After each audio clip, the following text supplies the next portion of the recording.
Muchas gracias por acompañarnos hoy. No. Ahora sí vuelvo y pregunto, ¿se escucha bien? Sí. ¿Sí? Sí, doctora, se escucha bien.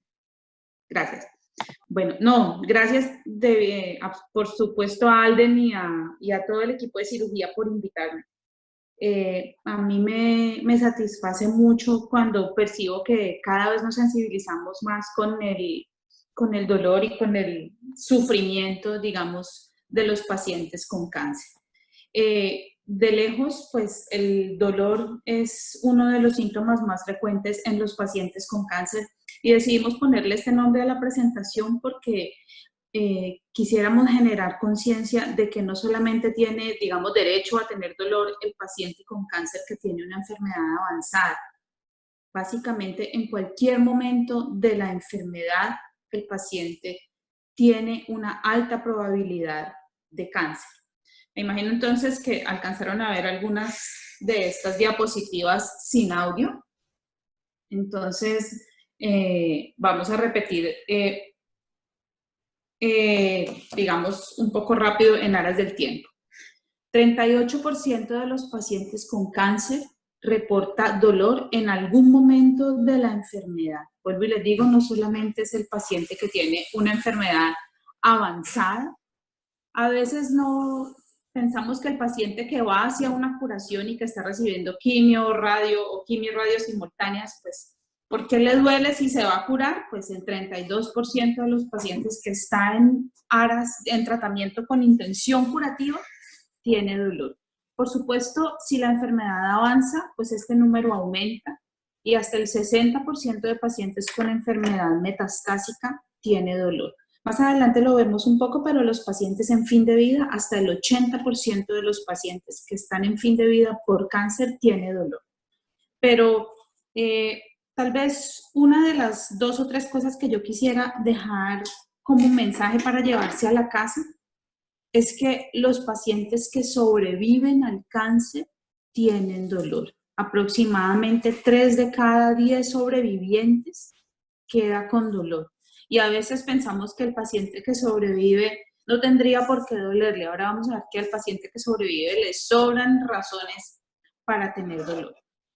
Y otra cosa que yo quisiera dejar y compartir con ustedes es que la paliación es mucho más que atender pacientes terminales. Si bien allí nació el cuidado paliativo y ese es nuestro gran nicho de pacientes, está cuantificado que la sobrevida está relacionada con un buen control de síntomas.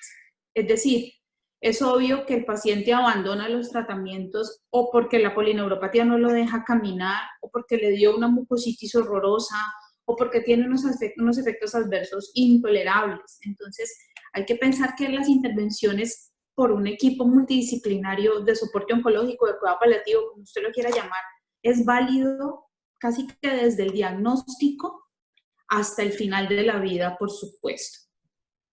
Si metemos en la misma bolsa todos los pacientes con cáncer, desde los que son diagnosticados en fases tempranas hasta los que son diagnosticados en fases avanzadas, se estima que el 66% de los pacientes con cáncer en general, aunque sabemos que un tumor es opuesto totalmente diferente al otro en comportamiento y demás, si los metemos a todos en una misma bolsa, se estima que el 66% de los pacientes tiene dolor en algún momento de la enfermedad.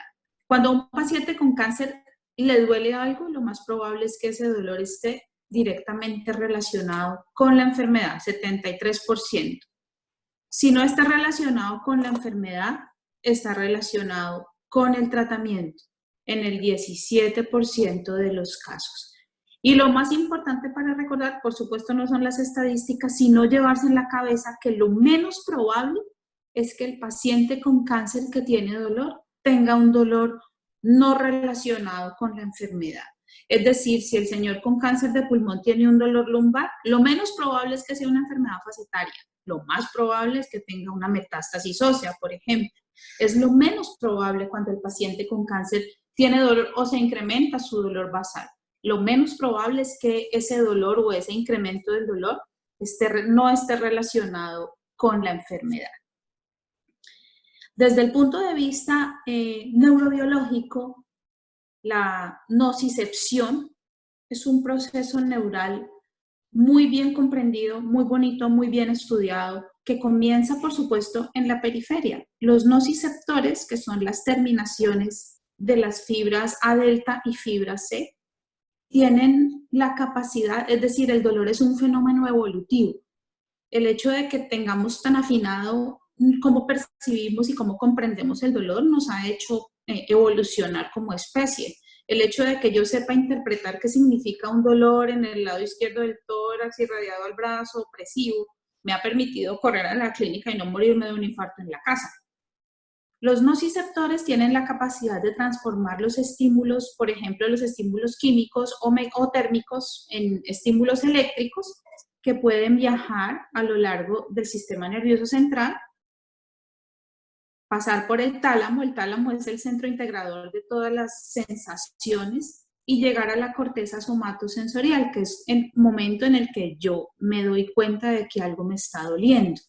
Esta segunda neurona de la nocicepción, que es la más larga, que es la que forma los tractos espinotalámicos, antes de llegar al tálamo, tiene 3 estaciones de relevo. Aquí está la neurona, aquí está llegando al tálamo, y fíjense que tiene una estación de relevo aquí, en la sustancia gris periacueductal, que es donde se liberan los opioides endógenos. Tiene una estación de relevo aquí, en el núcleo parabraquial. Tiene otra estación de relevo en la corteza insular, que es donde está la ansiedad, la anticipación, la tensión. En la corteza insular está el componente afectivo del dolor, y también hay una estación de relevo en el sistema límbico. Esto es importante saberlo, porque a veces pensamos que las personas que, digamos, expresan su dolor con componentes no orgánicos, pues muchas veces o están somatizando, o es ganancia secundaria, o es que es muy flojo, o es que qué señora tan cansona. Y digamos que eso uno pudiera discutirlo en un escenario diferente al dolor por cáncer, pero hay algo neurológico que nos explica los componentes emocionales del dolor. Además, el dolor por cáncer es lo que los padres del cuidado paliativo llaman dolor total. El dolor por cáncer es dolor y sufrimiento emocional a veces. No es lo mismo tener una neuralgia posherpética con un dolor terrible, terrible, terrible, que a usted no lo deje ni ponerse la ropa, porque usted sabe que la neuralgia posherpética no lo va a matar.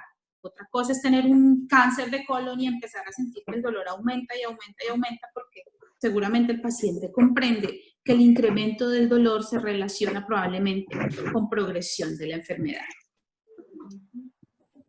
¿Hay dolor por cáncer al momento del diagnóstico? Sí. El dolor, de hecho, puede ser un síntoma temprano en muchos tumores, particularmente en tumores óseos y tumores testiculares. Eso tal vez dependa, primero, del tipo de tumor, y segundo, de dónde esté localizada la lesión. Hay órganos, por ejemplo, como el ovario o como el páncreas, que por su localización a veces al momento del diagnóstico ya la enfermedad está muy avanzada, versus el hueso, por ejemplo. El periósteo es la estructura más ricamente inervada del cuerpo, donde una lesión pequeña produce gran dolor y grandes síntomas. Los pacientes con dolor lumbar, 1 de cada 100 tiene el dolor lumbar secundario a una enfermedad grave como el cáncer. Yo creo que todos oímos a nuestros abuelitos, o vimos a nuestros abuelitos tocarse aquí la región lumbar y decir que le dolían los riñones. Pues fíjense que no estaban tan equivocados, porque según los viscerotomas, aquí está el riñón,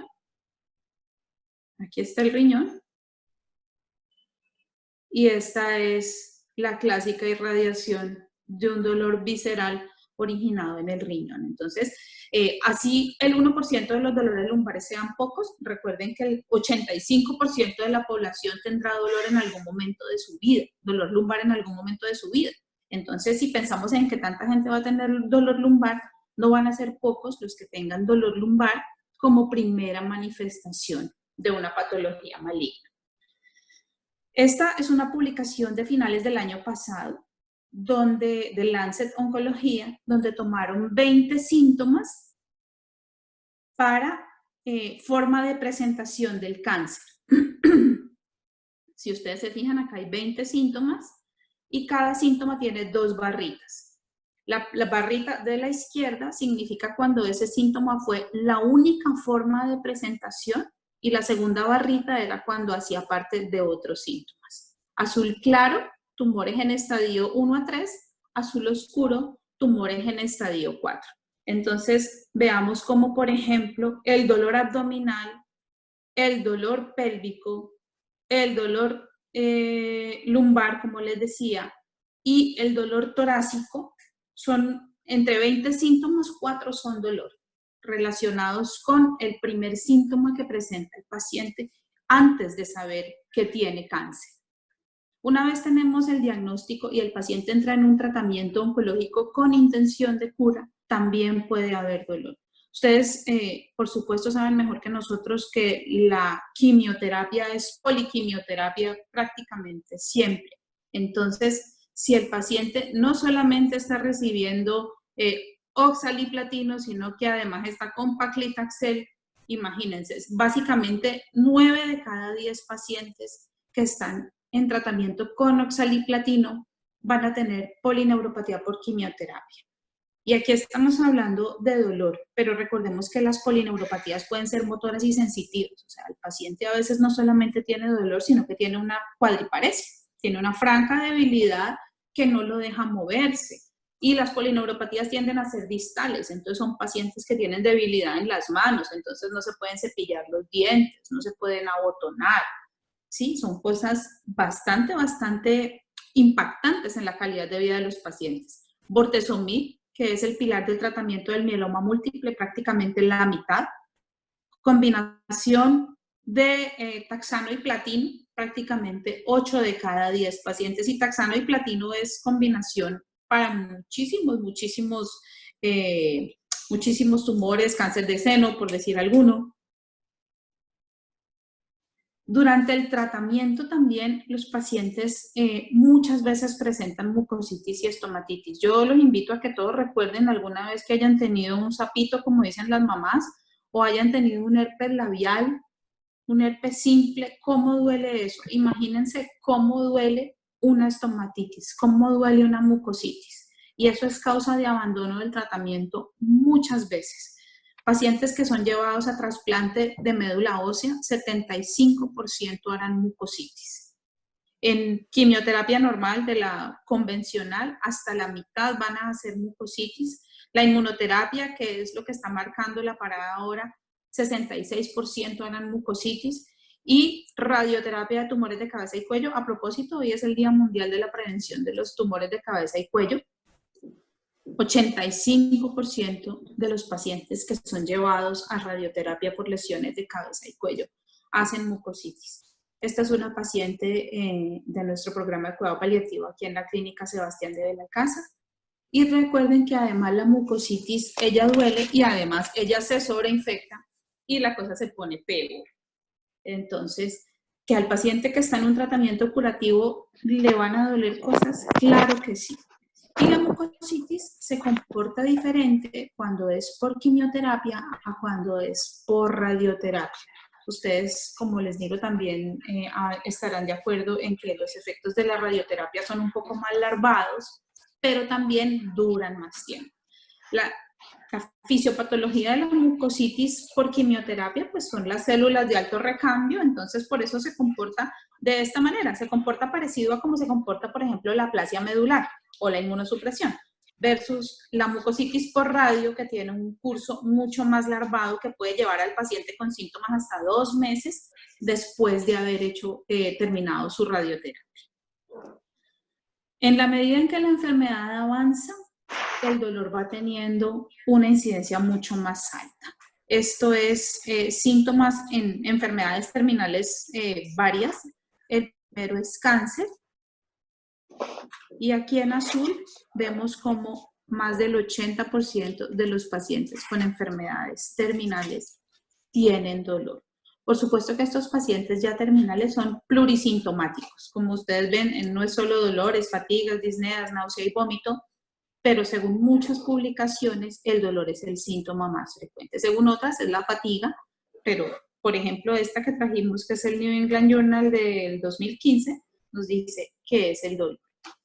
¿Por qué le duele al paciente que tiene una enfermedad en progresión? No necesitamos que tenga una gran masa, necesitamos que tenga una gran actividad bioquímica, que es lo que le pasa a una enfermedad en progresión. La principal razón no es tanto mecánica como bioquímica. La liberación de citoquinas y la generación de un medio ambiente ácido activa todos los receptores de neurotransmisores excitatorios. El TRBP es el receptor de sustancia P, que es el neurotransmisor excitatorio por excelencia en dolor. Y estos son los canales iónicos sensibles al ácido. Y pues tenemos un medio ambiente ácido, un canal iónico sensible al ácido. Esto lo que hace es mantener despolarizada la neurona de la nocicepción. Entonces el paciente todo el tiempo está recibiendo un estímulo nociceptivo. Además de la parte obvia, de la lesión directa de los nociceptores porque tiene una masa que envuelve un plexo, porque tiene una fractura en hueso patológico. Y el cuerpo siempre tratando de recuperarse, reinerva y reinerva de manera anómala. Entonces esas fibras, digamos, no son sanas y generan también un estímulo constante y una despolarización constante. Cuando el tumor crece, las células las fibras nerviosas tratan de reorganizarse y en condiciones normales las fibras simpáticas y las fibras C están separadas las unas de las otras. En ese proceso de reorganización, ellas se juntan, pierden el distanciamiento social, se juntan y se empiezan a estimular la una a la otra. Entonces, razones para tener dolor en el paciente con enfermedad en progresión no sobran. El pilar del tratamiento del dolor por cáncer son los opioides. Los opioides que últimamente están en el ojo del huracán por muchas razones, por la epidemia de opioides en Estados Unidos, es una cosa de la que tenemos que aprender antes de que nos llegue, porque nos va a llegar o nos puede llegar. De esto tenemos que aprender. Y tenemos que aprender no dejando a los pacientes con cáncer sin opioides. Tenemos que aprender midiéndonos en el uso de opioides en dolor crónico no oncológico. De todos modos, paciente con cáncer, independiente de sus antecedentes, si tiene dolor y no es alérgico, que las alergias son tremendamente raras, debe recibir opioides. ¿Cómo funcionan los opioides? Los fármacos opioides, que son este que está aquí, funcionan a través de receptores acoplados a proteínas G. El fármaco se pega al receptor y genera básicamente tres cosas.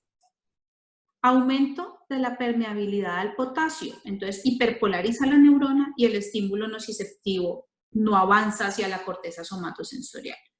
Disminuye la permeabilidad al calcio, disminuye el AMP cíclico y al no haber AMP cíclico no hay síntesis de neurotransmisores excitatorios. Ese es el mecanismo analgésico de los opioides, de los fármacos opioides. Desde 1986, la Organización Mundial de la Salud desarrolló la escalera analgésica, donde nos dice que debemos manejar el dolor del paciente con cáncer en 3 pasos. En el primer paso está el paciente que tiene un dolor que lo califique con menos de 3 en la escala numérica análoga, y a ese paciente no le doy analgésicos opioides. En el paso 2 está el paciente que tiene dolor moderado y lo describe en la escala numérica análoga entre 4 y 6 de intensidad. Esto solo nos habla de intensidad. Y a este paciente, según la recomendación de la escalera analgésica, le doy opioides que llamamos débiles. Y en el tercer paso está el paciente que tiene un dolor intenso, que lo califica mayor o igual a 7 en la escala numérica análoga, y a este paciente le debo dar opioides potentes. Esta escalera analgésica ha sido revalorada, cuestionada y demás, y ha ido cambiando. Y las razones por las que ha ido cambiando es porque pues es un instrumento de 1986 que ya tiene el suficiente bagaje siendo usado como para saber que le debemos cambiar. Los opioides débiles básicamente tienen muy poca utilidad en el manejo del dolor por cáncer. Yo los invito a que se familiaricen con un opioide potente y manejen a sus pacientes con opioides potentes desde que el dolor sea moderado. ¿Por qué? Porque los dos opioides débiles que tenemos en Colombia, que son la codeína y el tramadol, pues fíjense, estas son las guías ESMO, esto es una guía europea, ni siquiera pues es algo latinoamericano como para pensar que es que acá somos diferentes. La codeína es una prodroga que debe ser transformada por la isoforma 2D6 en morfina. La variabilidad en la isoforma 2D6 es altísima, entonces en los pobres metabolizadores en el que no le funcione bien la 2D6, nunca va a tener analgesia porque la codeína nunca se va a biotransformar en morfina. Lo que sí tenemos claro de la codeína es que tiene una altísima incidencia de constipación. La constipación no es un efecto dosis dependiente o relacionado con la potencia del opioide, no es que a mayor potencia del opioide, mayor constipación, no. De hecho, todo lo contrario. Entonces, el hecho de que sea un opioide débil no significa que va a haber menos constipación. El tramadol también necesita ser metabolizado y también tenemos ese problema, pero además el tramadol es inhibidor de la recaptura de serotonina. Muchos de estos pacientes también toman antidepresivos o toman amitriptilina u otros fármacos que, digamos, también interfieren con el metabolismo de la serotonina. Por eso, más o menos desde el 2016, que salieron publicados varios estudios que mostraban que era mejor, o por lo menos era igual, darles a los pacientes dosis bajas de un opioide potente en vez de un opioide débil. La tendencia universal es que los pacientes con cáncer que tienen dolor sean manejados con opioides potentes desde que el dolor pase de una intensidad de 4. Simplemente lo que tengo que hacer es dar dosis bajas, como dice aquí la publicación, y saber titular. Esta es la guía del NCCN. ¿Qué hacer con un paciente con cáncer? Primero, preguntar por dolor, o sea, estos parten desde el comienzo. Primero veamos si tiene dolor. ¿Tiene dolor? ¿No tiene dolor? Y aquí es donde pueden tener cabida muchos de las consultas de cirugía oncológica. Anticipar el dolor. No tiene dolor, pero le voy a hacer una toracotomía. No tiene dolor, pero le voy a hacer una hemicolectomía. Entonces, hablar con el paciente, asesorarse y explicarle al paciente que puede haber dolor y sobre todo tratar en un equipo multidisciplinario, ojalá, de manejar la ansiedad que producen los procedimientos. ¿No tiene dolor? No importa, sígale preguntando cada vez que lo vea si tiene dolor. Si tiene dolor, ¿qué es lo primero que tengo que hacer con un paciente con cáncer que me dice que tiene dolor? Mirar que no tenga una urgencia oncológica. ¿Qué es urgencia oncológica que se manifiesta con dolor? Una compresión medular maligna, una fractura en hueso patológico o una obstrucción intestinal maligna. Eso es lo primero que tengo que descartar. No es lo mismo vivir con cáncer y caminar que vivir con cáncer y estar parapléjico por una compresión medular maligna. ¿No tiene una urgencia oncológica? Perfecto. Que estos serán la mayoría. Lo primero que me pregunto es, ¿ya ha tomado opioides o es nuevo en opioides? ¿O es tolerante a los opioides? ¿Es nuevo en opioides? Entonces sigue la tendencia actual que les decía. Desde el dolor moderado le doy opioides potentes. Le doy morfina, le doy oxicodona, le doy hidromorfona. La hidrocodona es un opioide que está como en el limbo entre débil y potente y en Estados Unidos ya entró a la regulación de los opioides potentes. Y si es un paciente nuevo en opioides que tiene dolor intenso, lo hospitalizo primero para titularlo y segundo para ver el comportamiento del paciente frente a los fármacos. Si es un paciente tolerante, o sea, ya viene tomando opioides y ahora tiene un dolor leve, o sea, no controlado sobre su dolor basal, le puedo ayudar con, por ejemplo, con AINES en ciclos cortos. ¿Tiene dolor moderado? Le hago un ajuste de su dosis que ya trae porque es un paciente tolerante. Si mejora, lo vuelvo a ver en 4 semanas y si no mejora, la recomendación es remitir a un centro especializado. Si tiene dolor intenso y ya es tolerante, lo debo hospitalizar porque seguramente es un paciente al que le tengo que manejar dosis altas de opioides y muchas recomendaciones son que los debo observar. Muchos de los temores de los médicos en el uso de opioides son los efectos gastrointestinales. Me encontré este artículo preparando la charla, se los recomiendo, me parece bien interesante. Más o menos nos dice los efectos adversos de los opioides a lo largo de todo el tracto gastrointestinal y los posibles manejos, porque pues esa claramente no es una razón para no dar opioides, es una razón para manejar los efectos adversos de los opioides. Estos pues los conocen todos ustedes, yo solo quisiera detenerme en este. Hace algunos años estuvo muy de moda la meperidina, que porque la meperidina no modificaba el esfínter de Oddi.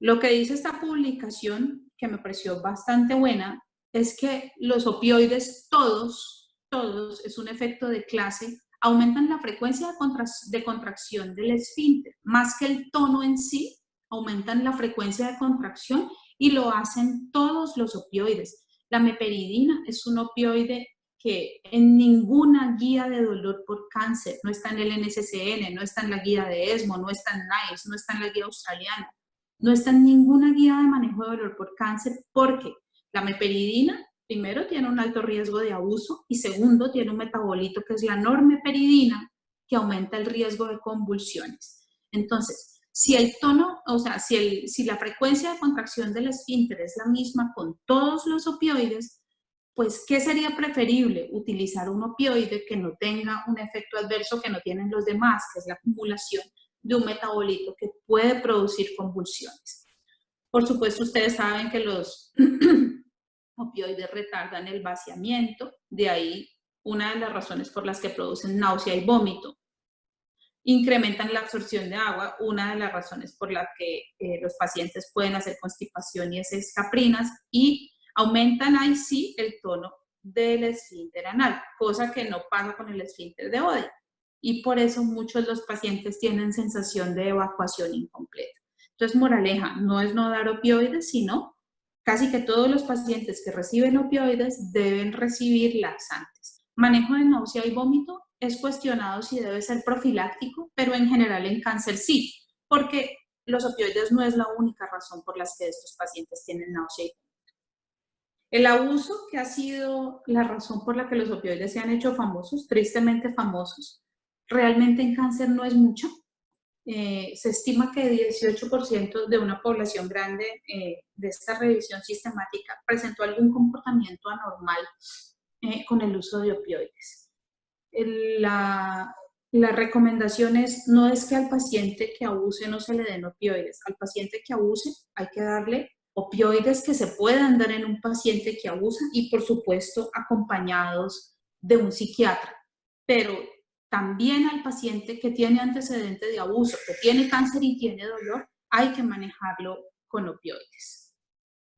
Este es, seguro muchos lo conocen, Arjen Robben, capitán de la selección holandesa de fútbol y sobreviviente de un seminoma. Es muy valioso sobrevivir al cáncer, pero más valioso es sobrevivir al cáncer y ser capaz de tener el rendimiento físico que tiene este tipo.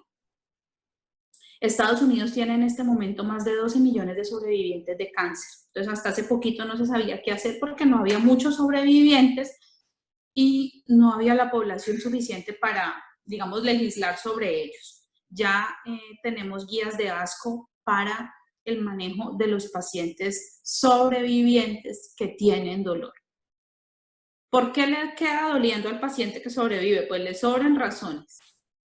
La primera causa de dolor en el sobreviviente es la polineuropatía por quimioterapia, pero además recuerden que muchos de estos pacientes fueron usuarios crónicos de esteroides y pueden tener osteoporosis, fracturas en hueso patológico y demás. Relacionado con el tratamiento hormonal, así algunos colegas oncólogos digan que no, el tamoxifeno sí produce dolor articular y son pacientes que tomaron tamoxifeno 5 años, dispareunia, mialgias, relacionado con la radioterapia, que son efectos adversos que apenas estamos conociendo ahora, porque como veíamos son efectos un poco más tardíos, proctitis, flexitis, cistitis, y algo que a ustedes les interesa mucho, el dolor posoperatorio crónico. Esta es una paciente de la consulta de oncología del HIV. Esta paciente hizo una fibrosis post-radioterapia tal, este era un seno sano, sin patología maligna, hizo una fibrosis post-radioterapia tal, fíjense en cómo está retraído aquí el tejido y en cómo, imagínense cuántas terminaciones nerviosas hay ahí envueltas. La paciente terminó mastectomizada por la fibrosis. No tenía tumor, pero la fibrosis era tal y el dolor era tal que hubo que mastectomizarla por la fibrosis. Dolor posoperatorio crónico en el paciente con cáncer. Pocas cosas más dolorosas en el cuerpo que una costilla. 60% de los pacientes que son llevados a toracotomía pueden quedar con dolor. Postmastectomía, hasta el 50% de las mujeres. La sensación de seno fantasma no es tan frecuente, afortunadamente, porque es una patología con unos componentes emocionales muy, muy difíciles de manejar. El dolor posamputación y la capsulitis adhesiva, lo que llamamos a veces hombro congelado, que se presenta hasta en el 70% de los pacientes que tienen cirugías radicales, por ejemplo, como vaciamiento de cuello. Recientemente volvieron a hablar de qué hacer con los pacientes con cáncer que sobrevivieron, que tienen dolor y que están reclamando, entre comillas, ser manejados con opioides. ¿Cuál es la recomendación? Estratificar el riesgo. ¿Quiénes tienen más riesgo? Los pacientes jóvenes que tienen historia personal de abuso, historia de adicción no tratada. Todas las adicciones son una sola.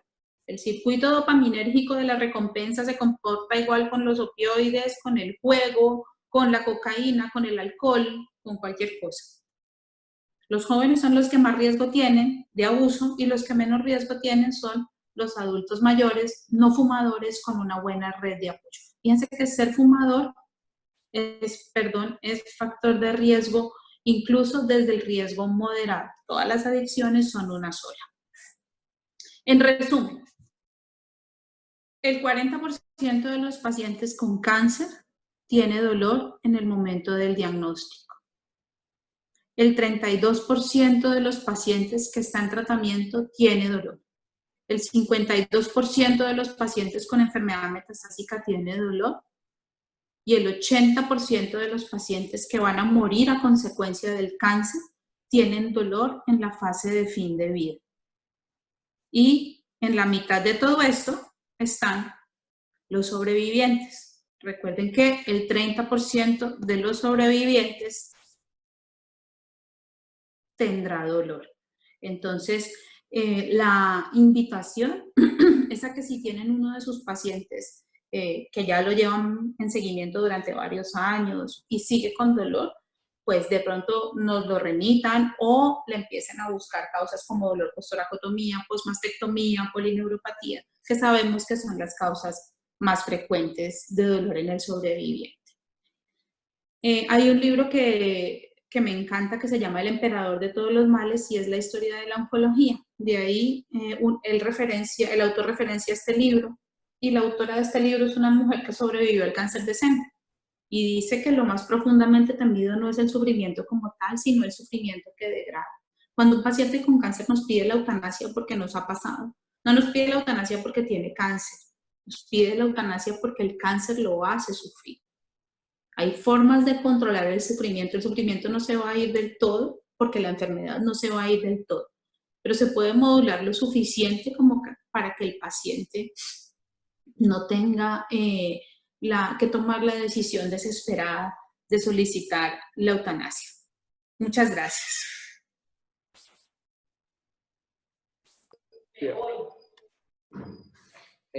Muchas gracias, Catalina.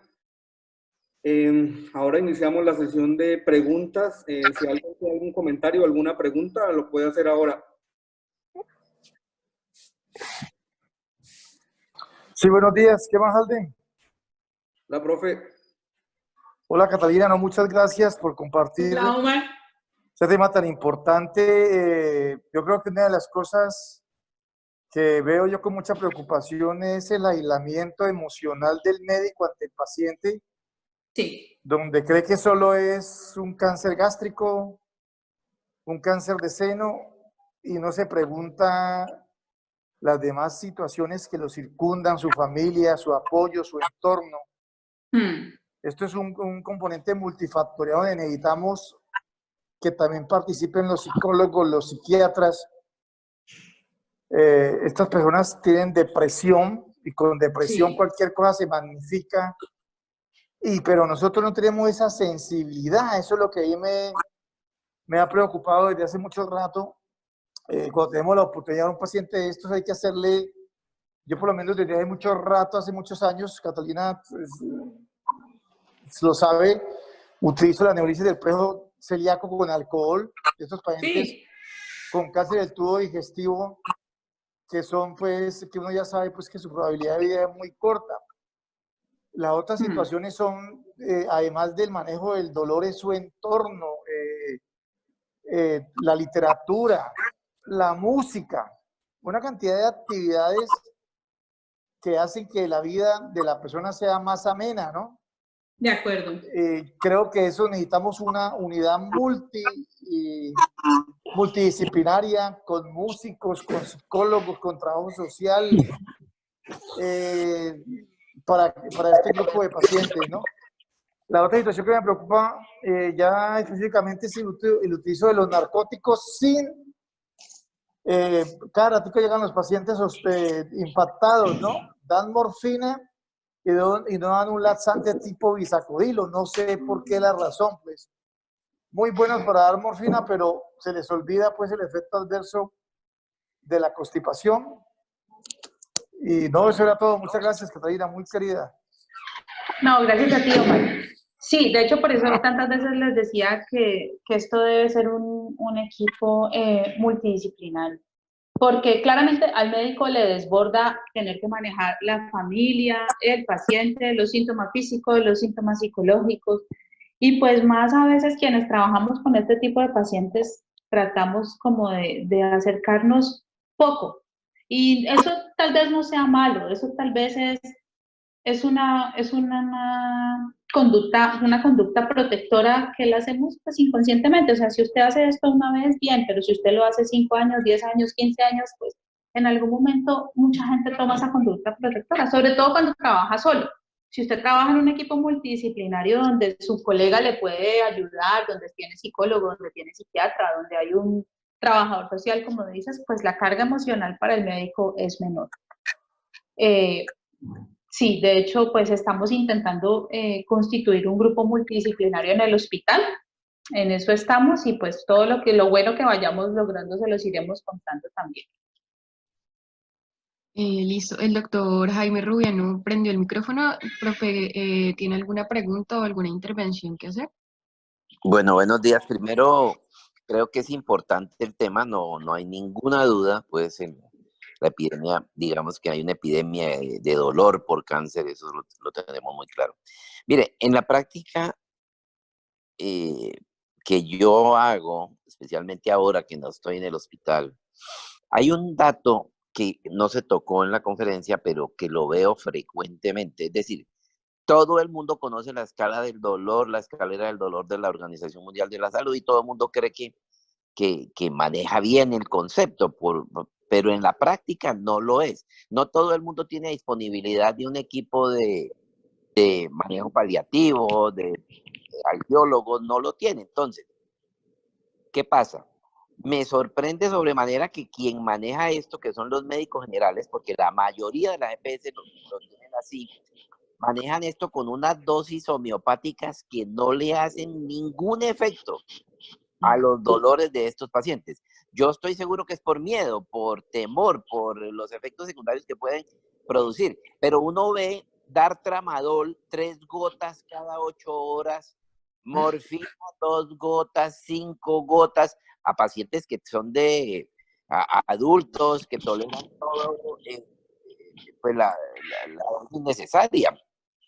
Y la gente cree que le está dando tratamiento con tramal, con tramadol, con morfina, pero resulta que esas dosis no le llegan a satisfacer pues el dolor y a quitarle el dolor en ninguna cantidad, en ningún porcentaje. Entonces, y la mayoría de los pacientes son manejados por médicos generales porque llegan allí porque no tienen, digamos, grupos multidisciplinarios para manejo del dolor paliativo o del dolor.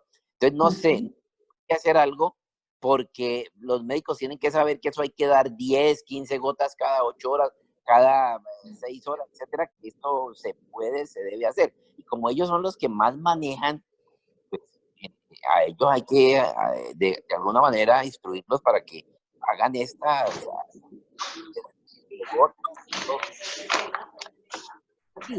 la droga no son las dosis que quitan el dolor real. De resto, yo pues creo que la conferencia es muy buena, parte integral del manejo que debe uno poner. Sí, doctor, usted tiene toda la razón. Yo creo que es la opiofobia y es pues lo que a veces nos venden los medios y demás que nos genera tanto temor al uso correcto de los analgésicos. Sí, yo creo que esas dosis son las que el médico le da al paciente para tranquilidad del médico, pero no para tranquilidad del paciente. Nosotros tratamos de educar en lo posible, pues nosotros tenemos una asignatura en la Universidad de Dolor que se llama Dolor y yo coordino. En mi opinión está en un momento muy temprano de la formación y por eso parte de las cosas que estamos proponiendo en la reforma curricular es que se haga más adelante en la formación, básicamente por lo que usted está diciendo, doctor. El doctor Valderrama tiene la palabra, que está pidiendo la palabra, y Sandra tiene otra pregunta. ¿Podemos contestar la pregunta de Sandra y luego el doctor Yo estoy Valderrama? levantando la mano. Sí, el doctor José Daniel Osorio levantó la mano primero y después el doctor Gabriel y luego las preguntas del chat, profe. Ok, listo. Doctor Osorio. Hola, buenos días. ¿Me escuchan? Sí. Gracias, saludos a todos por la participación. Saludos a Catalina, qué bueno tenerla aquí en esta reunión y yo creo que es un buen indicio de lograr el proyecto del manejo integral del paciente oncológico. ¿Aló? Aquí estamos. El manejo multidisciplinario del paciente oncológico es lo único que garantiza lograr metas adecuadas de supervivencia y de calidad de vida que yo creo que deben de ser nuestros objetivos. Una pregunta, Catalina. A mí me parece que el opioide es una excelente herramienta en el manejo del dolor oncológico, del dolor crónico, pero desafortunadamente y a pesar de todos los comentarios, me parece que sí debe haber una opioidofobia por parte del médico de cabecera, porque es que en los países industrializados, y no nos digamos mentira, en Estados Unidos hay una verdadera epidemia por la adicción a los opioides, dado que manejan un apéndice con opioides, manejan un posoperatorio de un tobillo con opioides, manejan un trauma menor con opioides, etcétera, etcétera, y esa es la puerta de entrada a las adicciones de este tipo de medicamentos. A mí me parece que se debe tener muy buenas restricciones sobre eso, porque ver un paciente que nunca ha tomado opioides, recibir una dosis baja de opioides le sirve muchísimo. Es decir, que yo estoy de acuerdo con tener una educación, pero también tener mucho cuidado con el manejo de este tipo de medicamentos, dado que son pacientes crónicos. En el caso del cáncer urológico son pacientes que tienen la tendencia no solamente a sobrevivir, sino a vivir con la enfermedad durante muchos años, y el palativiólogo o el angiólogo debe entrar dentro del team, del equipo de manejo del paciente para que no se sienta abandonado simplemente a su muerte cuando se manda a este tipo de grupos. Yo creo que el manejo multidisciplinario temprano es la clave del éxito. Muchas gracias, Catalina. Gracias a ti, tienes toda la razón. Yo, por ejemplo, ustedes saben que en Colombia la resolución 1478, que es la que rige la formulación de medicamentos de control, exige primero el formulario de control, que muchos de ustedes conocen, y segundo, dice que solamente se pueden formular para 30 días los opioides. Yo a título personal he sido defensora de eso, al contrario de muchos colegas. Yo sí creo que nosotros somos una sociedad que no se autorregula. Y si en nosotros no nos regula alguien a la brava, esto sería, o sea, imagínense a los pacientes pudiendo comprar morfina en droga a la rebaja. Estamos de acuerdo en eso. Lo que pasa es que tenemos que encontrar es el punto medio, ¿sí? por eso les decía yo, miremos al espejo de la epidemia opioide en Estados Unidos y no le demos opioides a los pacientes con dolor crónico no oncológico. A esos no.